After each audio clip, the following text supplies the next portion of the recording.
Telangana cyber crime police ने मुल्क के सबसे बड़े फिल्म पायरेसी रैकेट का पर्दाफाश करते हुए 6 अफराद को गिरफ्तार कर लिया। हैदराबाद कमिश्नर पुलिस सीवी आनंद ने प्रेस कॉन्फ्रेंस से खिताब करते हुए बताया कि ये गिरोह तेलुगु समेत मुख्तलिफ जबानों की फिल्मों को टेलीग्राम, टोरेंट्स और हैकिंग के जरिए पायरेसी कर रहा था, जिससे सिर्फ तेलुगु फिल्म इंडस्ट्री को ही तकरीबन 3,700 करोड़ रुपए का नुकसान हुआ। सरगना जाना किरण कुमार थिएटरों में खुफिया तौर पर मोबाइल कैमरों से फिल्में रिकॉर्ड करके शेयर करता था, जबकि गिरोह बेटिंग और गेमिंग ऐप्स के इश्तिहार से करोड़ों रुपए कमा रहा था। पुलिस ने जदीद टेक्नोलॉजी के जरिए कार्रवाई करते हुए इस माफिया को गिरफ्तार कर लिया।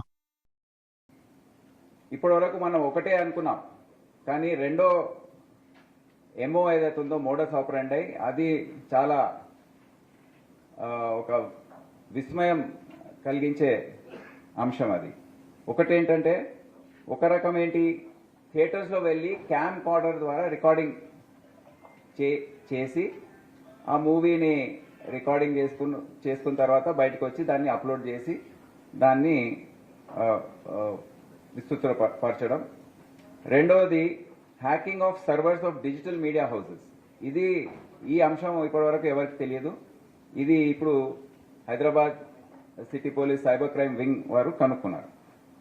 సో ఫస్ట్ దానికి వస్తే, ఇప్పుడు దీన్ని ఇంకో చాలా ఆశ్చర్యం కలిగించే విషయం ఏంటంటే, ఇదంతా ఎవరు స్పాన్సర్ చేసి ఎవరు నడిపిస్తున్నారు? Mainly betting and gaming apps ఏవైతే ఉన్నాయో వారు ఇది స్పాన్సర్ చేస్తున్నారు. అది కూడా ఒక తెలియని విషయం, విస్మయం కలిగించే విషయం. ఆ లింక్ ఏదైతే ఉందో అది ఇప్పుడు బయటపడింది. ఇది ఎందుకు చేస్తారో, ఎందుకంటే వాళ్ళ ప్లాట్ఫామ్స్ని బెట్టింగ్ గేమింగ్ ప్లాట్ఫామ్స్ ఏవైతే ఉన్నాయో దానికి ప్రచారం ఇవ్వడానికి అడ్వర్టైజ్మెంట్స్ ద్వారా ప్లస్ ఈ మూవీస్ ద్వారా వారికి ఆ ప్రచారం చెందుతుంది.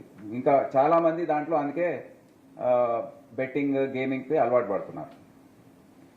సో క్యామ్ కార్డర్ పైరసీ ఏదైతే ఉందో దాని గురించి చెప్పాలంటే, మాకు 5వ తేదీ జూన్ నెలలో ఈ సంవత్సరం Telugu film chamber of commerce project head వారి టీం వచ్చి కంప్లైంట్ ఇచ్చారు. ఫస్ట్ నా దగ్గరికి వచ్చారు. నేను వారితో డిస్కస్ చేసిన తర్వాత, ఈ కంప్లైంట్ నేను 10 సంవత్సరాల ముందు కూడా నాకు వచ్చింది, సైబరాబాద్లో ఉన్నప్పుడు వచ్చింది.